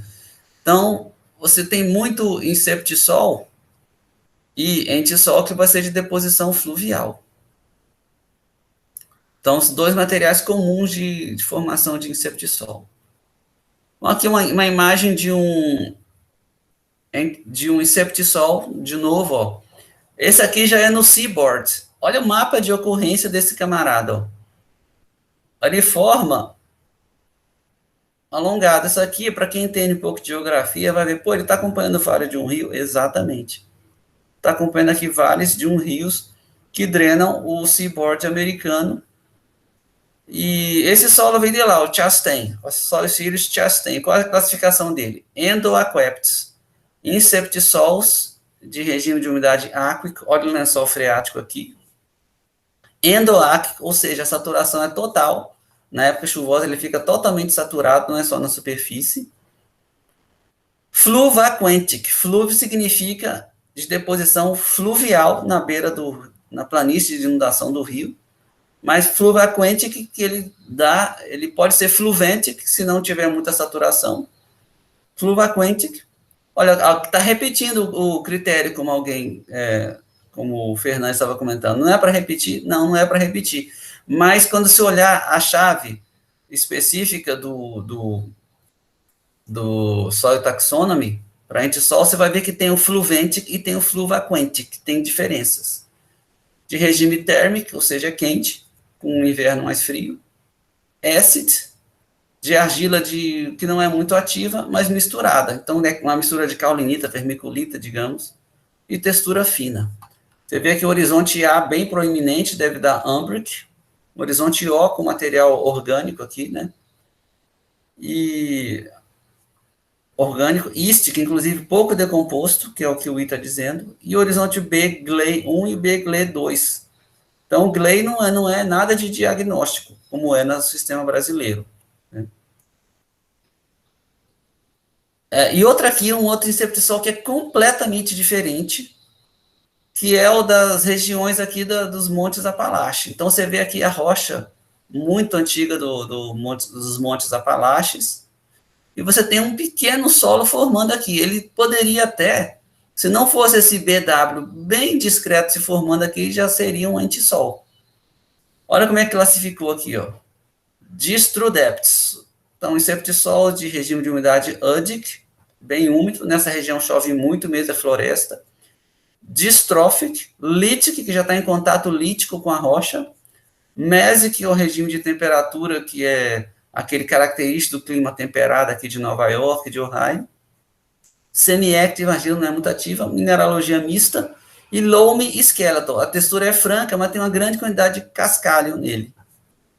E professor, da Unicoi. Oi. Por que esse B é W? W não é de weathered? Sim, mas o que significa weathered? O weathered é que o vício que a gente tem no Brasil, que a gente fala de intemperizado, você pensa logo em latossolo. Mas intemperizado significa que a estrutura do material de origem foi destruída e você já tem uma alteração da cor. Então, ele está com uma cor aqui mais amarelada de formação de guetita. E quando você vê que essa rocha aqui tem pouco mineral márfico, isso é uma rocha ígnea ácida, Você formar um solo de tonalidade amarelada nisso aqui já configura um intemperismo. Ele já destruiu a estrutura da rocha. E não é mais um horizonte A. Então, olha só, a cor dele aqui ó, não é de A. Ele é um horizonte B. Ele é o Weathers. Agora, ele é, no brasileiro, seria um B incipiente. Eu chutaria um BI. Só que ele também não é B cambic na Soil Taxonomy, por quê? O cambic tem que ter mais de 15 centímetros. Faz sentido. Mas são perguntas boas. Aqui é a paisagem de ocorrência dele. Quando você vê um mapa desse, isso não significa que ele ocupa todas essas áreas. Significa que essa informação de county, de condado, ou de equivaleria a um município, aliás, a equivalência não é perfeita. É mais fácil correlacionar a Soil Taxonomy com o sistema brasileiro do que correlacionar o tal do county com o município brasileiro, que não é a mesma coisa. Lá nos Estados Unidos você tem county, você tem city, tem municipality, tem um monte de coisa. Tem township, que é coisa diferente. Eu nunca entendi o que é. É mais difícil que o tal do beisebol. Então, significa que aqui, nesses locais, onde tem levantamento de solo, você tem uma alta porcentagem de ocorrência dessa série, que está associada a outras séries, né?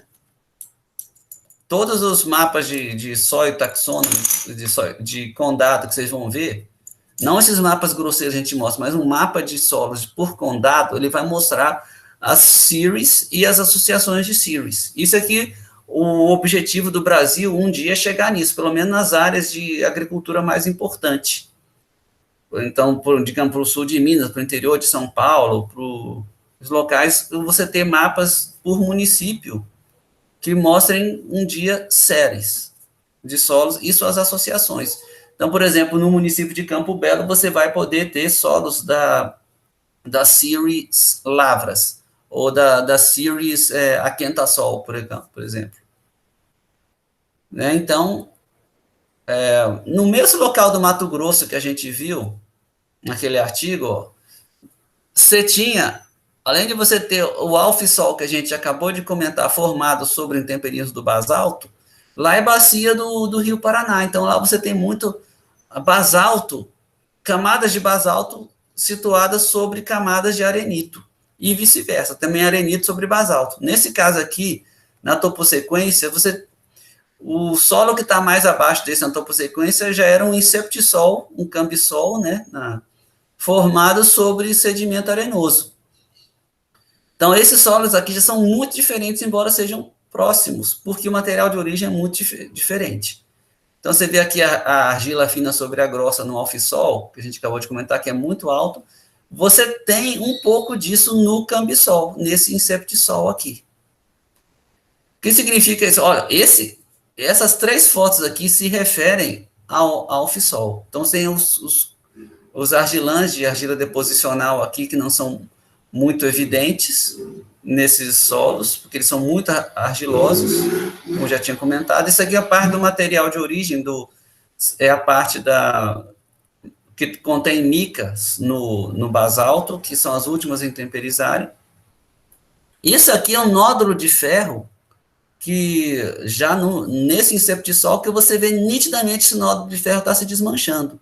Na imagem que a gente viu anterior, você viu um nódulo de ferro quebrado, parecia um violão quebrado, mas ele não está se desmanchando, ele se quebrou por um processo diferente. Aqui, ele está nitidamente se dissolvendo num ambiente que é muito mais ácido, muito mais hostil para ele do que onde se formou. Então, esse nódulo de ferro que era reliquial está sendo destruído aqui nesse inceptisol. E esse inceptisol, que tem uma textura muito arenosa, você viu a quantidade de grãos de areia grosseira de quartzo aqui, ó, ele tem cutãs de argiloviação, que são aqui, ó.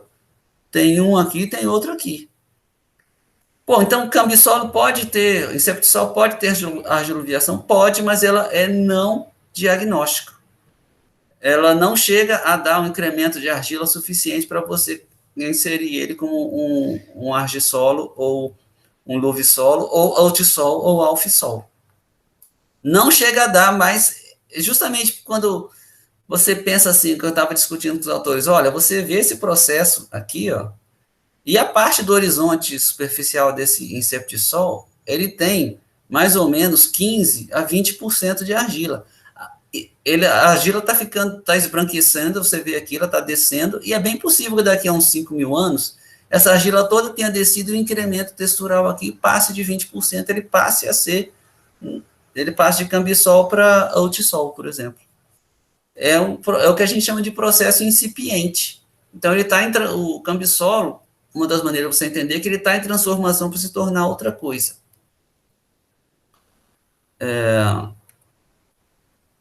Então, como eu falei, muita gente acredita que os inceptisol estão caminhando para se tornar outros solos. Eu acredito, por exemplo, nisso, nesse solo que eu acabei de falar. Isso se refere a todos os inceptisols? Não, provavelmente não. O Bill já sugere que para você ter essa mudança de um inceptisol para o altissol que eu acabei de falar, você tem que ter uma mudança ambiental também. Digamos, o clima pode ficar mais úmido ou mais seco. A gente sabe que o clima da Terra muda, ele muda o tempo todo. O constante do clima da Terra, a constante dele, na verdade, é a mudança.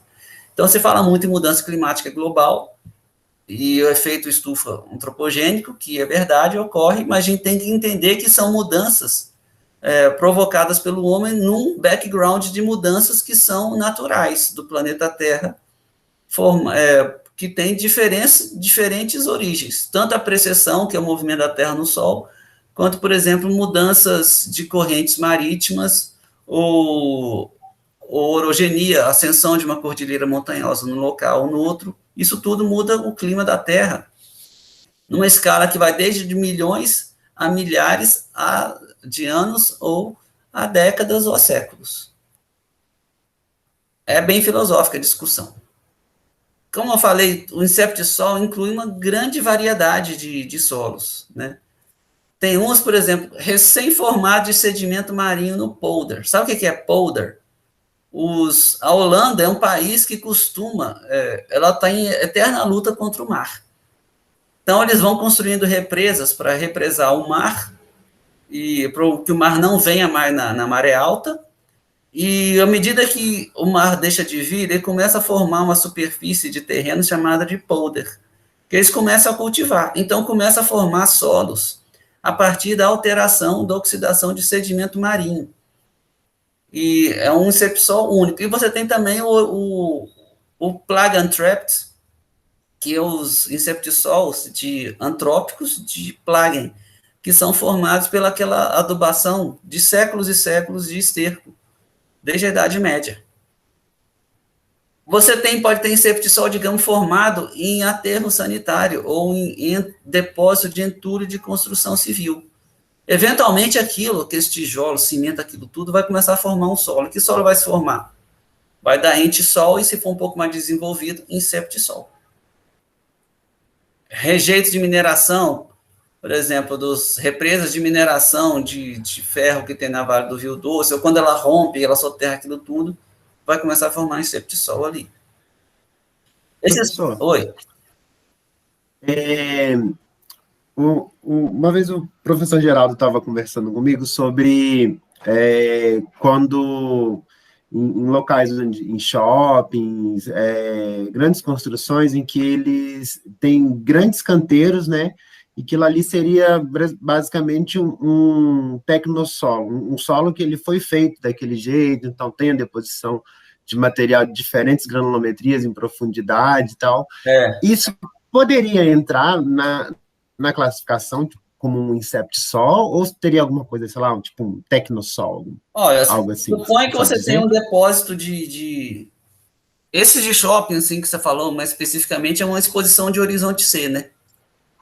Aí ele começa, se ele for gramado, se ele for depois, onde não for construído, vai começar a formar um horizonte A com a grama, com a vegetação. E se formou horizonte A, ele vira entissol, neossolo.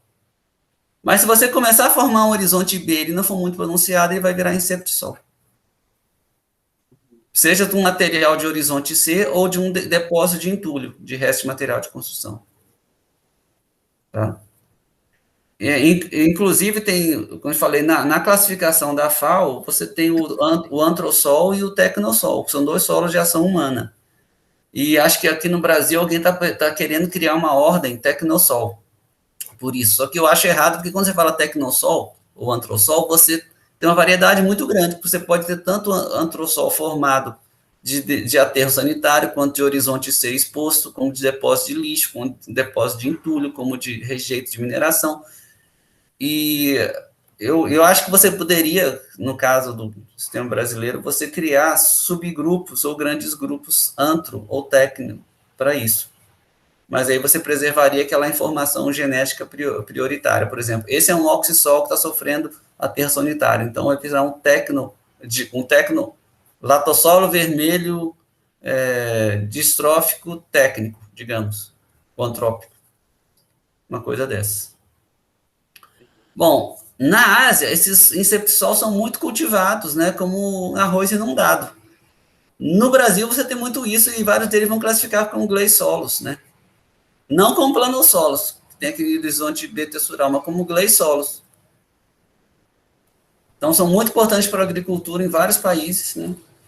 Se o relevo é mais movimentado, você não consegue cultivar muito, porque a máquina não passa, ele é muito pedregoso, às vezes é muito raso. Você vai usar para produção florestal ou pasto, ou às vezes para preservação ambiental. Porque, às vezes você planta a madeira, mas não consegue colher. Aqui na nossa região, ele está muito associado na paisagem com os oxissols e outissols, e vai estar justamente onde a encosta é mais íngreme por causa da erosão fluvial da linha de drenagem. E você olhar o mapa de distribuição de inceptissols, não aparece nenhum na nossa região do Brasil, porque lá é um mapa muito grosseiro, claro, e eles não são os que predominam em boa parte aqui. Na nossa região aqui de Lavras, por exemplo, nós temos uma alternância de latossolos, oxissols no topo. Você tem nas encostas um pouco mais discretas, você ainda tem oxissol e vários outissols. E quando ela está ficando mais movimentada, o outissol desaparece e você vai ter um inceptissol que é de renovação constante, está sempre sendo erodido e sendo renovado no temperismo do solo, processo que é chamado de rejuvenescimento, em geomorfologia ou em pedologia. No Nordeste, né, que você vai aparecer as principais ocorrências de inceptissol naquele mapa, ele vai estar mais associado a alfissol e entissol. No litoral brasileiro, você vai ter, em vários locais, o tal do sulfaqueft, que vai ser classificado como um gleissolo tiomórfico, que são os solos mais, assim, eles têm formação de horizonte sulfúrico. Em enxofre, você sempre vai associar ao fedor. Então, são solos bem mal drenados, fedorentos, e para você cultivar, se esse fosse o caso, você teria que drenar esse tipo de solo. Mas, geralmente, são locais muito insalubres e ninguém gosta nem de viver ali perto. Esse aqui é da tese da Emeline, que está fazendo a disciplina. São distros tepes, né? A gente classificou como... Ai, linda essa foto. Eu ia botar a foto perfil, mas ela não me mandou outras fotos. Aí não deu tempo. Mas, eu mandei cedo, desculpa, Yuri. Mas assim, aqui ó, você tem um relevo bem movimentado da Serra da Boa Esperança. Esse material de origem aqui é um material de origem resistente, da quartzito, da metafilito, são sedimentos marinhos, ou grosseiros ou finos, metamorfizados, que hoje estão aqui a uns 1.300 metros, tem a plantação de café aqui, né? E o solo é muito pedregoso. Eu ia querer mostrar na foto de perfil que você vê. Mas quem tiver interessado em ver a foto de perfil, vai no currículo Lattes da Emeline, que é a foto dela lá, e ela sentada nesse perfil descrevendo. Aqui é uma imagem do microscópio no solo. Você vê que essa raiz aqui que foi decomposta, ela está crescendo. Olha só, cadê o espaço poroso dela? Ela praticamente teve que se enfiar aqui, ó. Ela aproveitou, mas ela aproveitou ela aproveitou um poro que já existia, mas cresceu e ocupou tudo isso, né? E não é um solo muito poroso, a densidade dele dá 1,3, muito pedregoso, que eu queria mostrar, mas essa parte da foto aqui de cima, ó, é o material de origem. Então, essa parte aqui é rica em quartzo, essa parte aqui é mais rica em material siltoso e argiloso. Então, aqui não virou solo ainda, não é um material de origem. Esse é um solo cascalento, pedregoso, que a gente classifica como distros tepes, inceptissol de regime de umidade ustich, vegetação de cerrado ou campestre, e distrófico, né, da Serra da Boa Esperança.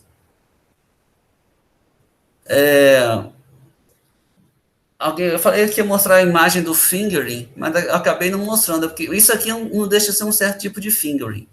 Esse perfil aqui, ó, é um horizonte A sobre um BW. Por que é BW? Ele não chega a ser B-cambic, ele é BW.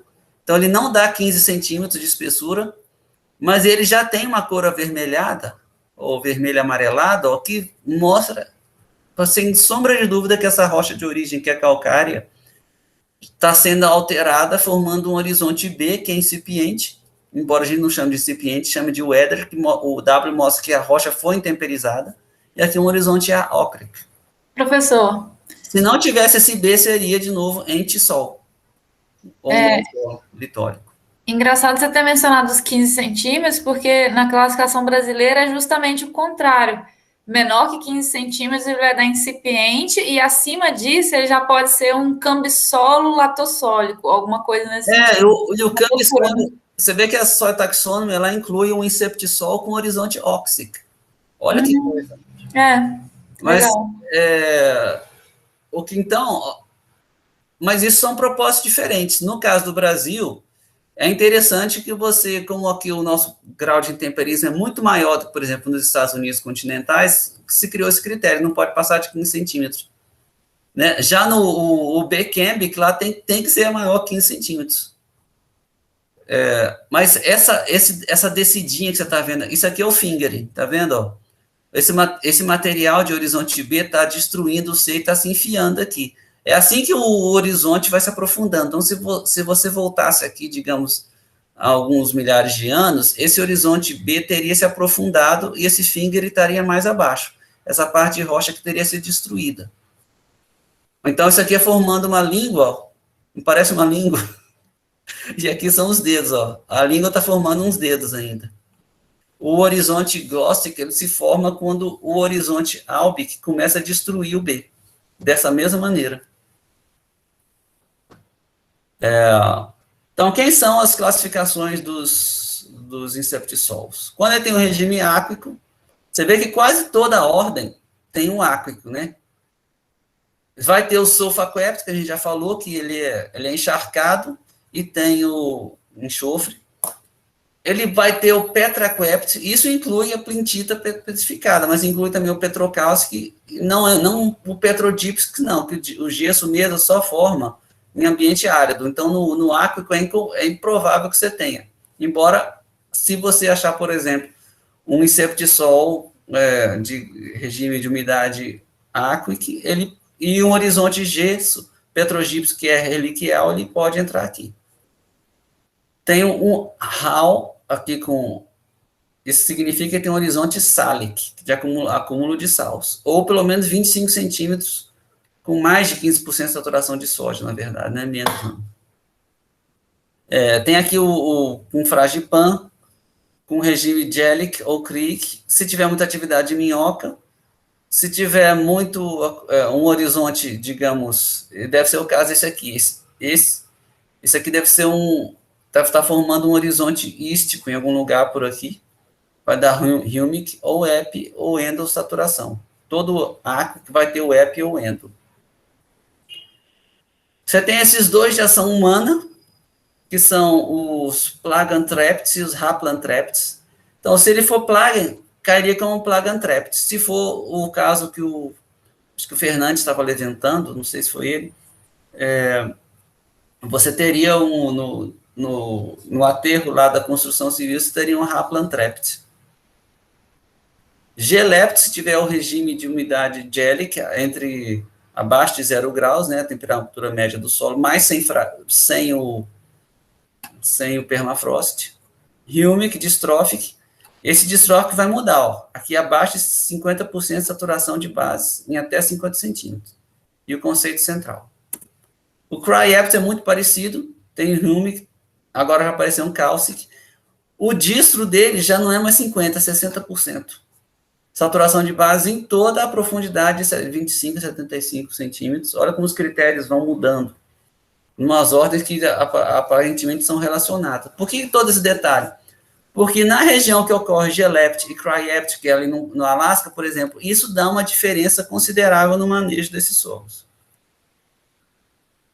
Os Tepts, que vão ser os que a gente tem muito na região do Cerrado, aqui na região de Lavras mesmo, por exemplo, esse do que a gente falou da tese da Emília.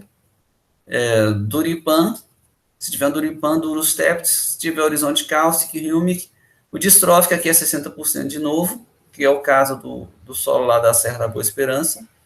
Se for de clima mediterrâneo, Zurich, vai ter muitos parecidos, aqui o distrófico do mesmo jeito. E se for de clima údico, por exemplo, da Mata Atlântica, tem muito desses odeptos lá, embora não apareça no mapa. Se tiver horizonte sulfúrico, mas não forginiaco, deve estar associado a isso, vai ser sulfudept. Se tiver um Duripan, que não é muito comum no Brasil, horizonte Kausic, Humic, Prage e o distrófico aqui de novo. Então, esses são os inceptissols e os alfisols. E a gente encerra por aqui. Então, gente, perguntas sobre alfisols ou inceptissols? Que necessitem, perguntas que necessitem da gravação da imagem. Se não tiver, eu vou encerrando aqui. E vou encerrar a gravação aqui.